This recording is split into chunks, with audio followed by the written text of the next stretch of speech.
Question number fourth, access first का fourth है ना, फर्स्ट का फोर्थ पार्ट एक्सरसाइज है आपके पास 8.2।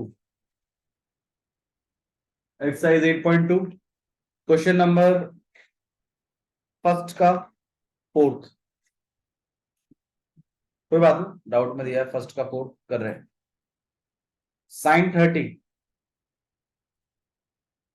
प्लस 10 45 माइनस कॉसेक 60 अपॉन में सेक 30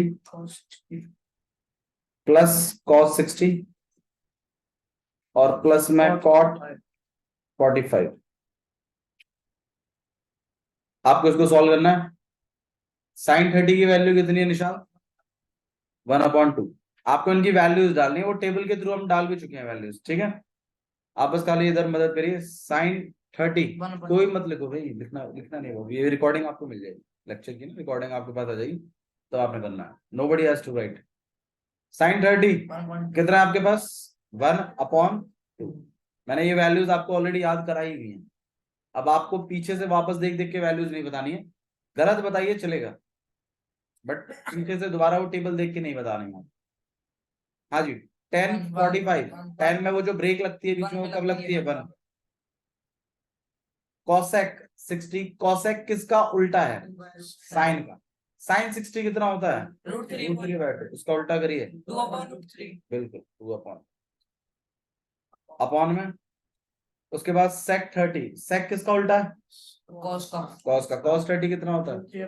कॉस 30 वही है जो साइन 60 है, ठीक है। हालांकि आप डायरेक्ट याद करिए, cos 30 जो होता है वो √3/2 होता है, घुमाएंगे तो 2/√3। हाँ जी, cos 60 1/2 और ये 10 का उल्टा होता है 1 हो गया। कुछ तो गड़बड़ है, माइनस में आएगा कुछ, सारे प्लस में, ठीक बने, ठीक है। अच्छा जी, अब मेरे ख्याल से देखो, हो तो ये सारे ही सकते हैं, आपको एलसीएम भी ले लेना चाहिए हिसाब से। आप बोलो तो डायरेक्टली एलसीएम भी ले लेते हैं पहले, ठीक है। अच्छा जी, अब इसके नीचे क्या है? 2। भाई इधर पार्टिसिपेट करना है इन सब चीजों में, तो यहाँ पे नीचे में 2 है, इसके नीचे कुछ नहीं है तो 1 है, इसके नीचे क्या है? √3। अब अगर मैं तीनों का एलसीएम लूं तो कितना आएगा आपके पास? बिल्कुल सही बात है, 2√3। सही है। फिर एक वो बड़ी वाली लाइन जो बीचों बीच लिखी हुई है, और फिर नीचे वालों का भी एलसीएम लेना पड़ेगा आपको, उनको भी लेंगे। चलो पहले ऊपर का निपटा लेते हैं। फिर एलसीएम लेने के बाद फिर क्या करते थे? इसके डिनोमिनेटर से इसको डिवाइड, 2 से 2√3 को डिवाइड करोगे तो 2 से 2 कट जाएगा, क्या बच जाएगा? खाली √3। √3 से आप ऊपर मल्टीप्लाई करेंगे तो 1 से मल्टीप्लाई करोगे तो √3 आएगा मेरे ख्याल से, यहाँ √3 आएगा। फिर आप 1 से 2√3 को डिवाइड करोगे तो कितना आएगा? 2√3 से 1 को मल्टीप्लाई करोगे तो 2 -2 4। हाँ जी, फिर √3 से आप 2√3 को डिवाइड करोगे 2 आएगा, 2 से 2 को मल्टीप्लाई करोगे -4। ठीक है, नहीं है? Okay next. नीचे में हम यहाँ पर एलसीएम ले लेंगे, कितना हो जाएगा आपके पास? 2√3। फिर √3 से आपने इधर डिवाइड करना है, 2 तो बचेगा 2। 2 से 2 मल्टीप्लाई करना है, बचेगा 2 से 2 √3 डिवाइड किया, √3 से 1 मल्टीप्लाई किया, इसके नीचे कुछ नहीं है तो 1 है। 1 से 2√3 2√3 आपका सही में आ जाएगा। 2√3 कट जाएगा। कौन सा? ये वाला? ये वाला घुमाएंगे, अब अभी करेंगे इसको, चिंता मत करो, इतना जल्दी मत करिए इसको, ठीक है। करेंगे, वैसे जो बच्चे जानते हैं वो समझ सकते हैं, ये इससे कट जाएगा, ठीक है। बट मैं आपको कह रहा हूँ थोड़ा सा वेट कर लीजिए, थोड़ा सा यार न्यूमरेटर में देखें क्या चीज प्लस माइनस हो सकती है। ये √3 और ये 2√3, क्या चीज सॉल्व हो सकती है या नहीं हो सकती? क्यों? बिल्कुल लाइक रूट्स हैं, इसके पीछे भी √3 है, इसके पीछे भी √3 है, तो ये सॉल्व हो सकता है। अब मैंने आपको चीज बताई थी कि कभी भी जैसे a√b है और c√b है, तो दोनों के पीछे जब सेम रूट होते हैं तो ये सॉल्व प्लस हो सकता है और माइनस भी, लेकिन बाहर वाले नंबर ही प्लस या माइनस होते हैं, अंदर में कुछ नहीं होता। तो ये ऑब्वियस सी बात है, आपके पास जो इसको करते हैं वो करते हैं a+c और √b का √b है। तो इसी तरीके से यहाँ इसके बाहर कुछ नहीं है तो 1 तो है ही। अब √3 1√3 और 2√3, तो √3 तो आपका √3 रहेगा, लेकिन 1 + 2 कितना हो जाएगा आपके पास 3, तो आप इसे लिखोगे 3 और माइनस का 4 और अपॉन में 2√3, फिर बड़ी वाली लाइन बीच में, इधर बताइए ये √3 और ये √3 भी हो जाएंगे, कितना हो जाएगा और अपॉन में। अब इसके बाद क्या करना चाहिए भाई, ये चीज क्या और हो सकती है माइनस, क्यों? बहुत बढ़िया, इसके पीछे √3, इसके पीछे √3 नहीं, मैं नहीं हो सकती। अगर इसके पीछे भी √3 होता तो क्या हो जाती, आंसर है ये, तब हो जाती। ठीक है, एक के पीछे √3, एक के पीछे कुछ नहीं है या कुछ अलग है तो प्लस माइनस नहीं होता, लाइक रूट्स नहीं होते वो, इसीलिए। तो यहाँ हो सकता, यहाँ पर कुछ नहीं होगा, फिर क्या करें भैया, इस नीचे वाले को घुमा लीजिए, ये मैंने आपको बताया भी है, न्यूमरेटर अपॉन डिनोमिनेटर कभी होता है, न्यूमरेटर भी अगर आपका फ्रैक्शन में है और डिनोमिनेटर भी आपका किस में चल रहा है, फ्रैक्शन में, तो ये चीज कैसे सॉल्व होती है, बिल्कुल सही बात है, हम इसको उल्टा करके लिख देते हैं। ठीक है, कौन किससे कट होगा वो एक अलग पार्ट है, उसकी अभी टेंशन मत लीजिए, मैं करूंगा उसके लिए, पर मैं अभी पहले इधर समझा दूं इस चीज। तो न्यूमरेटर आपका किस चीज में है, फ्रैक्शन में, डिनोमिनेटर भी किस चीज में है, फ्रैक्शन में, तो इसका मतलब ये चीज घूम के साइड में लिखेगी मल्टीप्लाई करके, तो इसको हम लिखेंगे 3√3 - 4 अपॉन में 2√3 मल्टीप्लाई, ब्रैकेट जरूर लगा ले, थोड़ा सा क्लियर रहता। ठीक है, और यहाँ पर रहेगा आपके पास 2√3 ऊपर में और 4 + 3 घुमा के लिखा है, ये नीचे लिख दिया, नहीं, प्लस का साइन है ना बीच में, चार नीचे वाले। अच्छा हाँ, उसको करेंगे ना अभी। ये 2√3 से ये 2√3 क्या हो गया, करेक्ट। मैं बिल्कुल वैसे कर रहा हूँ जैसे नॉर्मल बच्चा करता है। ठीक है, उसके बाद आप उसको घुमा के लिख लीजिए, सही से करके लीजिए, वो आप लोग देख लीजिएगा, वो आपका मैटर। मैं आपको क्वेश्चन वैसे करके दे रहा हूँ कि जो एक नॉर्मल बच्चा करेगा, पहली बार आप देखोगे, पहली बार अटेम्प्ट कर रहे हो तो क्वेश्चन को इसी तरीके से करोगे, बाकी आप परफेक्शन है, जितना प्रैक्टिस करेंगे उतना आ जाएगा। ठीक है जी, फिर आपके पास क्या आ गया, 3√3 - 4 अपॉन में 4 + 3√3। अब भैया नीचे अंडर रूट है, तो क्या करना चाहिए इसको, रैशनलाइज। आइए रैशनलाइज करते हैं इसको, ब्रैकेट्स लगा के रैशनलाइज करना है, ध्यान रखिएगा। रैशनलाइजेशन का मकसद क्या होता है, डिनोमिनेटर से रूट हटाना है, रूट कब हटता है, स्क्वायर लगता है, डबल चीज है, स्क्वायर कब लगेगा, a² - b² वाले फॉर्मूले को जनरेट करके। ये फॉर्मूला जनरेट करने के लिए चीजें कैसे लिखी होनी चाहिए, एक बार तो प्लस में और एक बार अगर ऐसा कुछ लिखा है तब हो सकता है। तो आपके पास ये 4 + √3 है, आप और क्या लिखेंगे, 4 - 3√3, और ऐसे ही आप यहां पे लिखो 4 - ठीक है, इसके बाद क्या, यहां डबल ब्रैकेट हो गया और यहां तो फॉर्मूला बन गया a + b और a - b, क्या लिखें इसको, डबल ब्रैकेट क्या सॉल्व करते हैं भाई, एक बार तो आप 3√3 से मल्टीप्लाई करोगे, कितना हो जाएगा 4 - 3√3, और एक बार आप -4 से। क्वेश्चन बड़ा है, कॉन्फिडेंस मत खोइएगा बिल्कुल भी, मुश्किल नहीं है, बड़ा जरूर है। और नीचे में फॉर्मूला लग रहा है a + b और a - b, 4 का स्क्वायर माइनस 3√3 का होल स्क्वायर। अगर आप ये पूछ रहे हैं कि क्या ये एग्जाम में आएगा, तो आंसर है बिल्कुल आएगा, बिल्कुल। अगर आपके SA1 PT2 किसी में भी एक क्वेश्चन, मतलब पेपर में अगर ये चैप्टर आ रहा है ट्रिग्नोमेट्री, यहाँ तक कि बोर्ड एग्जाम की गारंटी भी देता हूँ, इसमें तो कुछ ना कुछ आएगा, ऐसा ही कुछ आएगा, जहां आपको वैल्यूज डालनी होंगी, जहां आपके पास रूट्स आएंगे, जहां आपको रैशनलाइज करना होगा, and then you have to solve it, बिल्कुल आएगा। डबल ब्रैकेट्स को ऐसे सॉल्व करते हैं ना, पहले वाले को ले लेते हैं पूरे से, फिर दूसरे वाले को ले लेते हैं पूरे से, तो वही क्या मैंने नीचे फॉर्मूला लग रहा था a + b और a माइनस ही, मैंने a का स्क्वायर माइनस b का स्क्वायर कर दिया। अब इसको कैसे सॉल्व करते हो, ये इससे और फिर अगले वाले से, राइट, तो इससे इसको कर रहे हैं भाई, कितना हो जाएगा आपके पास 12√3, रूट्स के मल्टीप्लाई बता देता हूं कुछ, a√b इंटू में c√d है, तो अनलाइक रूट्स मल्टीप्लाई हो जाते हैं, मल्टीप्लाई इट्स लाइक लड़ाई, किसी से भी कर सकते हैं हम, कोई टेंशन नहीं है।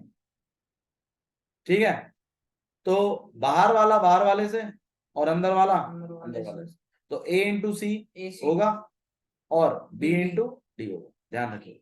जबकि प्लस करते टाइम हम दो बातों का बड़ा ध्यान रखते थे, एक तो लाइक रूट्स होना चाहिए, सेम बिरादरी होनी चाहिए, ठीक है। तो यहाँ अगर अंडर रूट बी चल रहा है तो यार यहाँ पर भी क्या चलेगा, अंडर रूट बी। और दूसरी चीज, ये जो एक जैसे देख भी रहे हैं ना, ये तो पार्टिसिपेट भी नहीं करते, पार्टिसिपेट करता ही कौन है, बाहर वाले सिर्फ बाहर वाले नंबर्स, सिर्फ कोफिशिएंट्स, ठीक है। तो इन बातों को थोड़ा सा ध्यान रखिए। तो इससे जो आप मल्टीप्लाई कर रहे हैं तो बाहर वाला इसका तो रूट ही नहीं है, तो कोई बात नहीं है, रूट वाला सेम रहेगा और बाहर वाले से मल्टीप्लाई। फिर अगले वाले से कर रहे हैं, 3 3 9, देखो बाहर वाले से, और √3 × √3 होता है, ये बात मैं आपको ऑलरेडी सिखा चुका हूं, 27 ठीक है। मैं भी लिख नहीं रहा हूं, मैं बस सिंपली उसको चला रहा हूं, आगे अगले स्टेप में लिखेंगे इसको किससे हो जाएगा, कितना, -16 प्लस 12√3 कितना हो जाएगा आपके पास, 12√3, और यहाँ पे 4 का स्क्वायर 16 माइनस ये स्क्वायर 3 को भी मिलेगा, √3 को भी मिलेगा, 3 को मिलेगा तो 9, √3 को मिलेगा तो 3। हाँ भाई, यहाँ पे हो जाएगा आपके पास 12√3, 9 3 27 माइनस का 16 प्लस का 12√3, प्लस माइनस में चीजें ध्यान रखिएगा, 16 माइनस 27। आइए चलिए देख लेते हैं कौन किससे क्या चीज हो जाएगी। भाई रूट वाला तो रूट वाले से होगा, और नंबर वाला सिंपल नंबर वाले से। तो यहाँ पे आपके पास 12√3 है, यहाँ भी 12√3 है, तो क्या लिख दो इसको, 24√3। समझ में आया ना 24√3 कैसे है, √3 ने तो प्लस करने के बस इनवाइट किया है, नंबर तो प्लस बाहर वाला प्लस हुआ है। और इसका बताओ माइनस माइनस प्लस, 27 में 16 प्लस करना है, कितना, माइनस का अपॉन में, इससे माइनस कर लीजिए, कितना, माइनस का 11। यहां तक किसी को कोई डाउट तो नहीं है, श्योर। अब ये माइनस आप ऊपर लिफ्ट कराएंगे, लेकिन जब माइनस ऊपर लिफ्ट होता है तो ध्यान रखिए ब्रैकेट लगा के होता है, क्योंकि ये माइनस सिर्फ 24√3 के लिए नहीं है, दोनों के लिए। या तो आप इतना जिगरा रखिए कि आप अपने आप ही यहाँ क्या लगा लें, 24√3, और यहाँ क्या कर दीजिए, कर लीजिए इस काम को, वरना ब्रैकेट लगाई करो।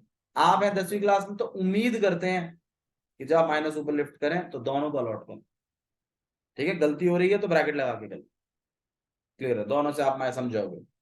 अब आदत बनाइए कि प्लस वाली जो क्वांटिटी होती है उसको पहले लिखने की, और जो माइनस वाली क्वांटिटी है उसको पीछे।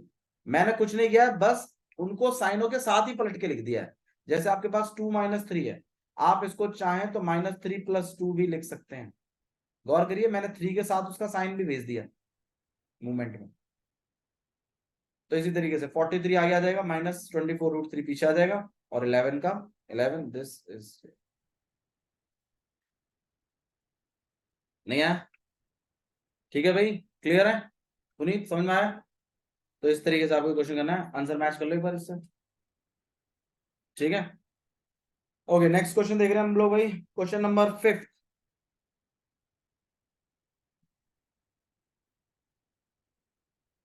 ठीक है, क्वेश्चन नंबर 5 कर लेते हैं।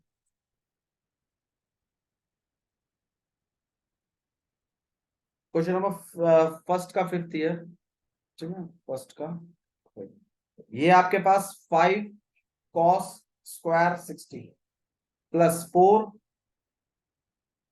sec स्क्वायर 30 माइनस 10 स्क्वायर 45 पूरे के अंडर में sin स्क्वायर 30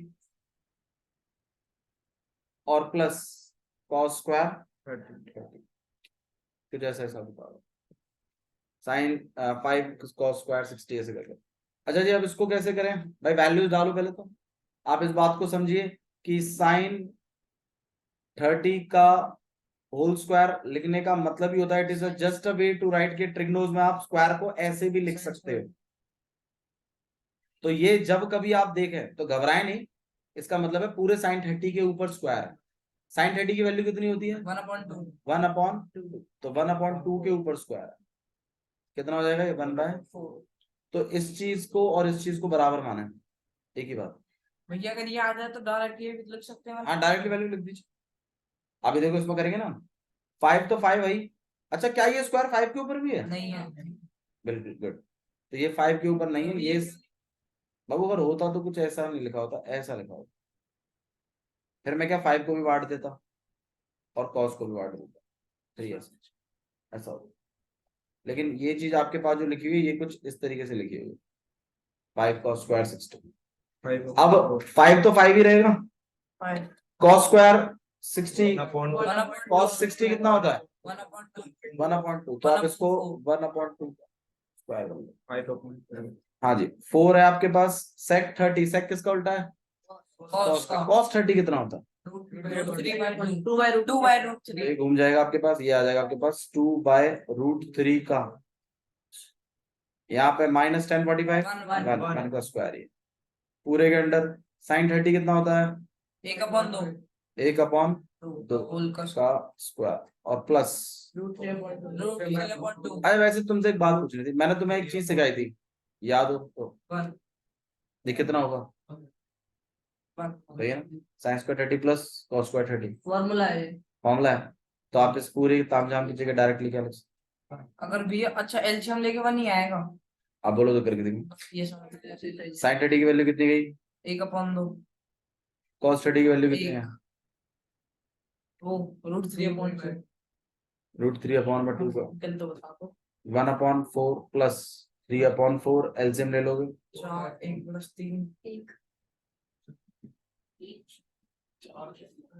तो ये सारा तामझाम आपका बच जाएगा, आप डायरेक्टली इसकी जगह लिखिए। 1 फॉर्मूला सीख तो लेगा आपने, विक्टर टॉम जब भी 3 मैं बता रहा हूँ यार, वैल्यू डाल के भी सॉल्व कर सकते हो आप, पर यहाँ पर मतलब ये दिखना चाहिए, आपको दिखना चाहिए, मैं बता दे रहा हूँ।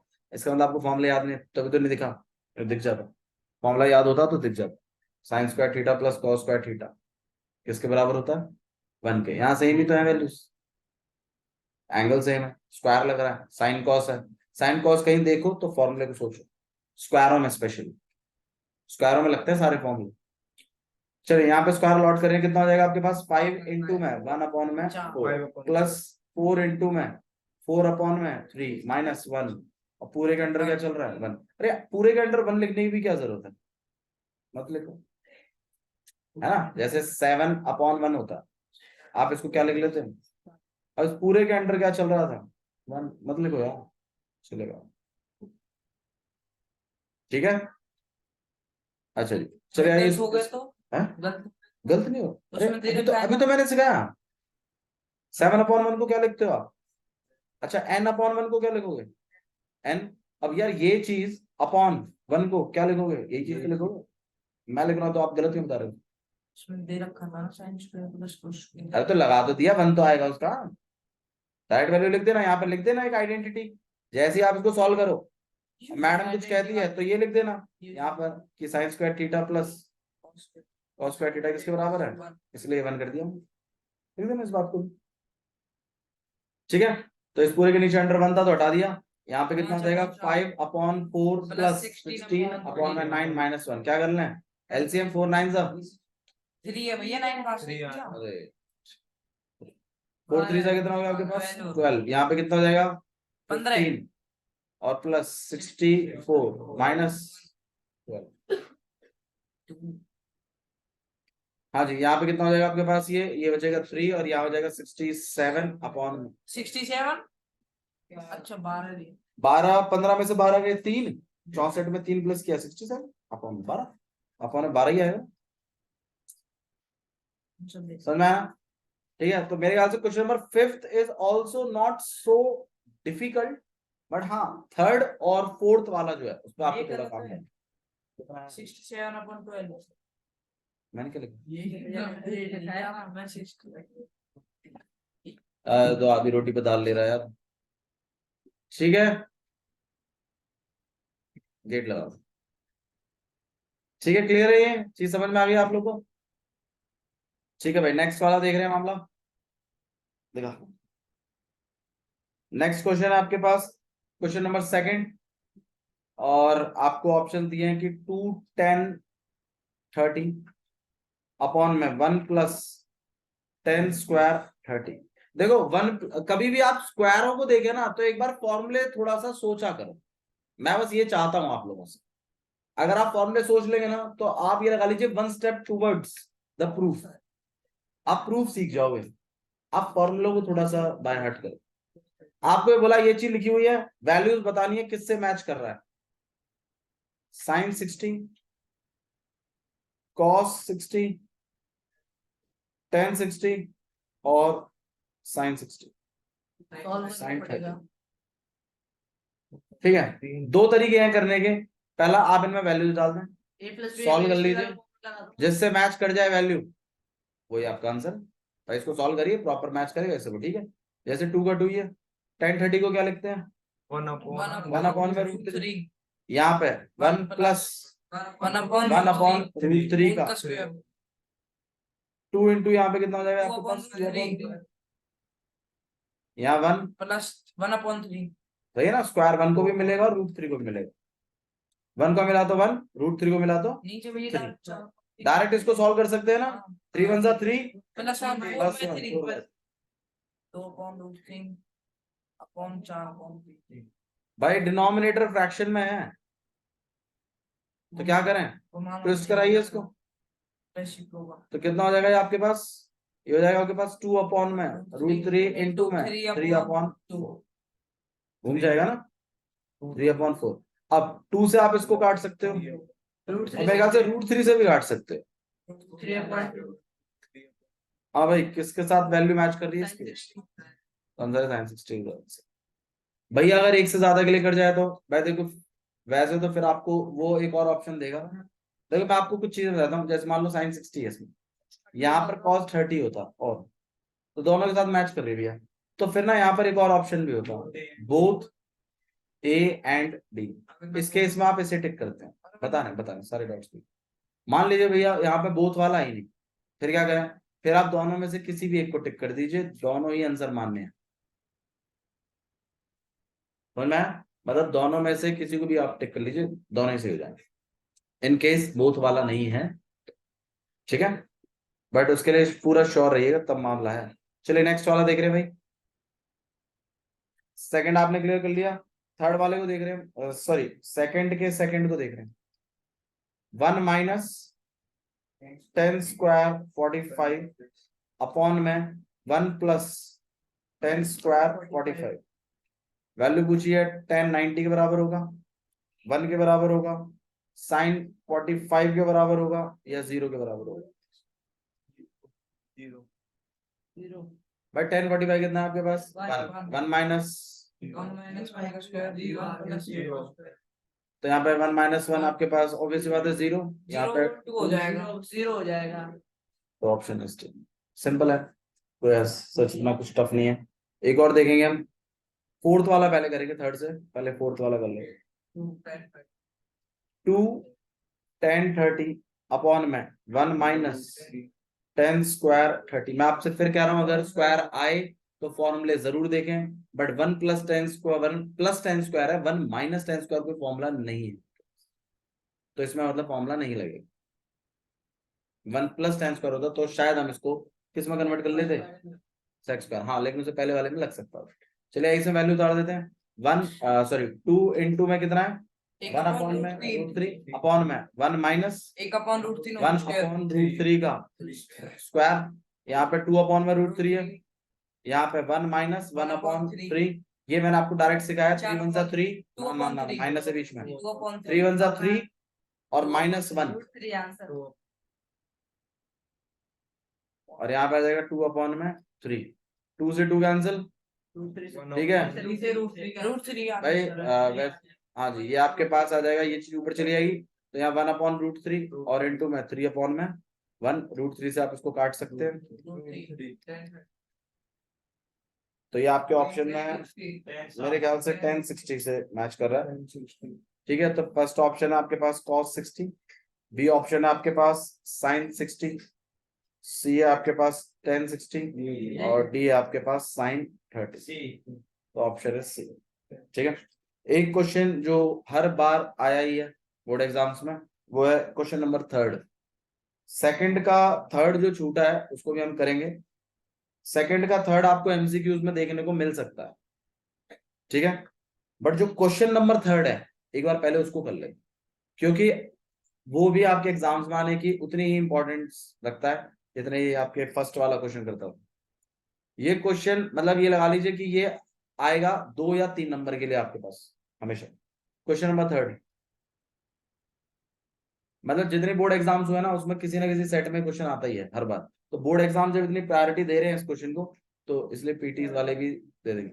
हाँ जी, क्वेश्चन नंबर थर्ड, सेकंड का थर्ड पार्ट नहीं, क्वेश्चन नंबर थर्ड करवा देंगे, मैंने बोला ना, पर पहले इसको करवाया था क्योंकि इंपॉर्टेंट है थोड़ा।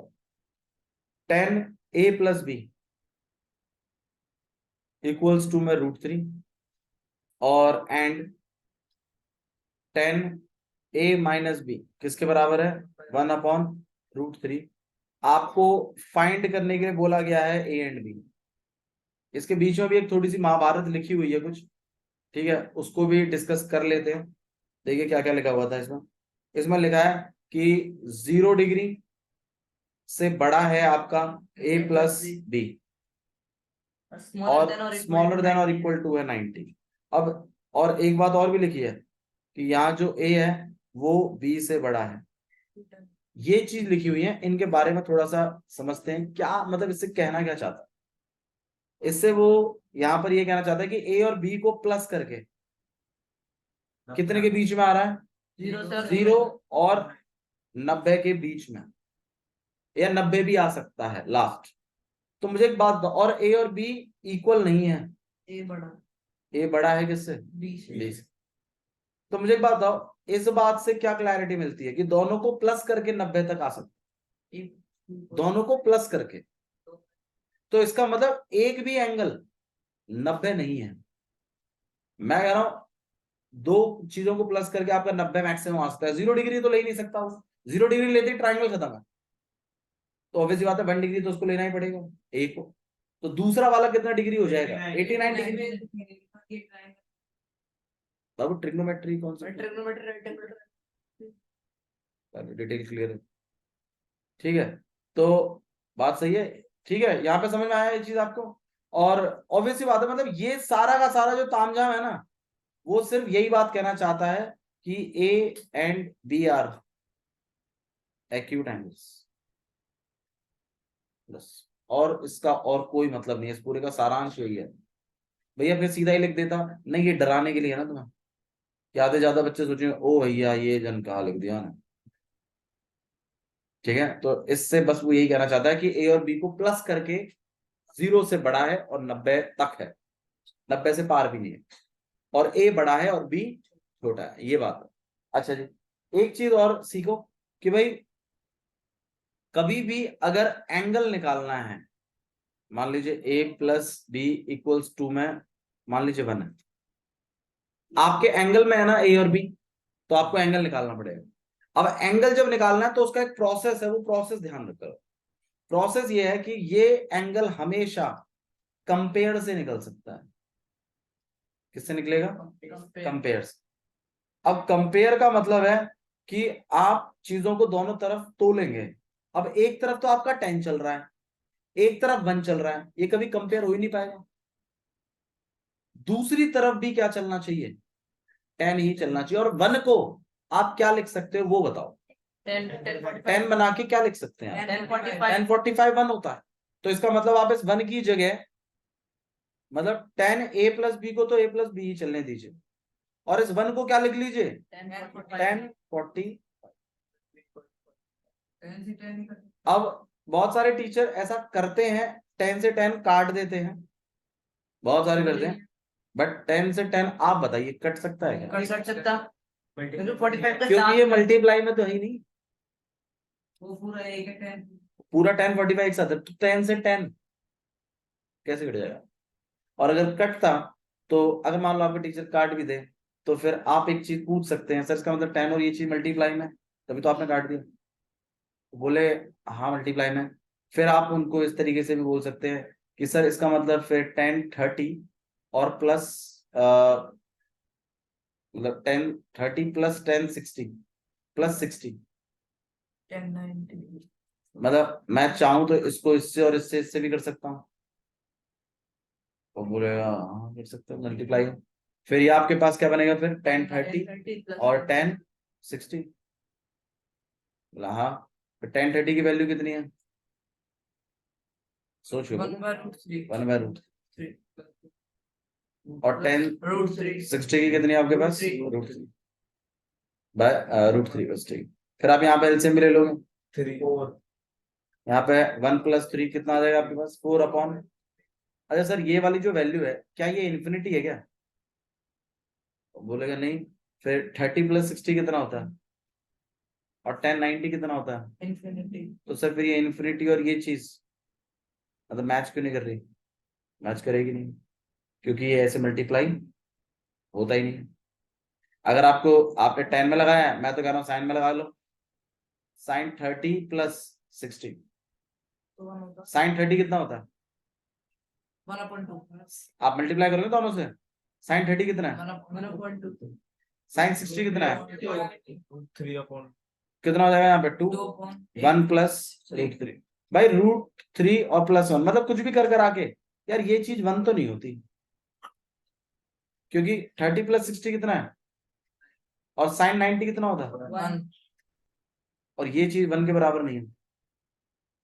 तो मतलब बात क्लियर है कि आप ऐसे 10 से 10 नहीं काट सकते। आपको एक्चुअली में क्या करना है, आपको यहां लिखना है कंपेयर, कि मैं तोल रहा हूं 10 की जगह क्या चल रहा है 10, तो a + b की जगह क्या चल रहा है 45। किससे भाई, वो समझो ना, कंसेप्ट वही चल रहा है ना। काट के दिखाते नहीं है। पर वो 10 से 10 काट देते हैं। मैं आपके काटने पे ऑब्जेक्शन उठवाना चाहता हूँ कि आप उनसे पूछो तो सही, सर काट कैसे दिया, ये तो मल्टीप्लाई में नहीं थे। कट नहीं कर सकते हैं एक्चुअली में। आप बोर्ड एग्जाम में कट मत करिएगा, मैं तो आपको यही सजेस्ट करूंगा, ठीक है? क्योंकि ऐसे नहीं कट कर सकते, ये मल्टीप्लाई में थोड़ी जो आपने कट कर दिए। ऑब्वियस ही बात है ना, कंपेयर के थ्रू भी तो वही आ रहा है, और काटने के बाद भी वही आ रहा है। ये काटना गलत है, ये काटना नहीं है। आपको क्या लिखना है यहाँ पर, कंपेयर, ये लिखना है। अब फिर लिखना है कि a + b किसके बराबर है 45। कट नहीं कर सकते, बात यहाँ पर ये है। कट करने का मतलब है कि आप उसको मल्टीप्लाई में खुद सोच रहे हैं, और अभी थोड़ी देर पहले आप ही ने शायद एक ट्रू फॉल्स में मना किया है, ये कॉट और ए कॉट ए में कॉट और ए मल्टीप्लाई में नहीं हो। एक एमसी एक का वो ट्रू फॉल्स गया ठीक है।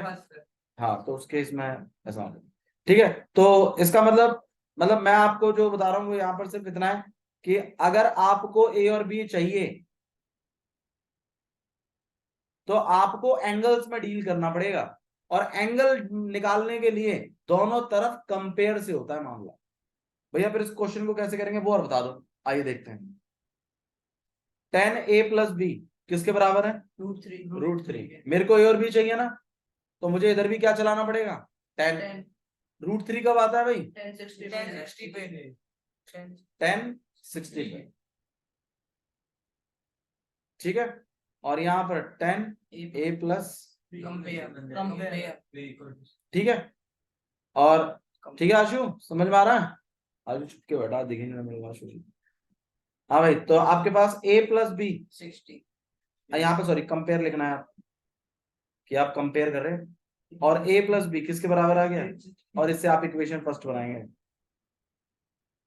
और ऐसी एक इक्वेशन आप इससे भी पाएंगे a - b को। और फिर क्या करेंगे हम, एलिमिनेशन मेथड, तभी तो ए और बी निकलेंगे। दो इक्वेशन बनाई तुमने ए और बी की, और यहाँ पे आएगा 10a - b किसके बराबर है, इसे हम क्या करेंगे 10, और यहाँ पर बनेगा 10a - b। कंपेयर अब आप कंपेयर करेंगे a - b 30 तो a - b इक्वल्स 30 किसके बराबर हो गया 30। इसके बाद क्या करना है, एलिमिनेशन मेथड सॉल्व करना है। एलिमिनेशन मेथड से आपको इसको सॉल्व कर देना, कर दोगे मेरे ख्याल से। a + b = 60, a - b equals to भाई b के तो ऑलरेडी साइन चेंज ही है, b से b क्या हो गया कैंसिल, 2a + 9 2a = 9 90, a = 45 बताओ बस। दूसरा 45 होगा ठीक है, अब a 45 है तो इक्वेशन फर्स्ट में डाल दीजिए, तो a + b = 60, a की जगह 45 और b की जगह तो b = कितना हो जाएगा, ठीक है। एक क्वेश्चन आप अभी ट्राई करोगे, लिखो,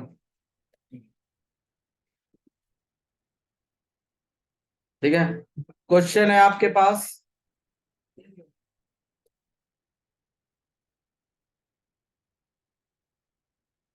साइन ए माइनस बी बराबर है 1/2 के। साइन ए माइनस बी बराबर है 1/2 के। और कॉस ए प्लस बी बराबर है 1/2।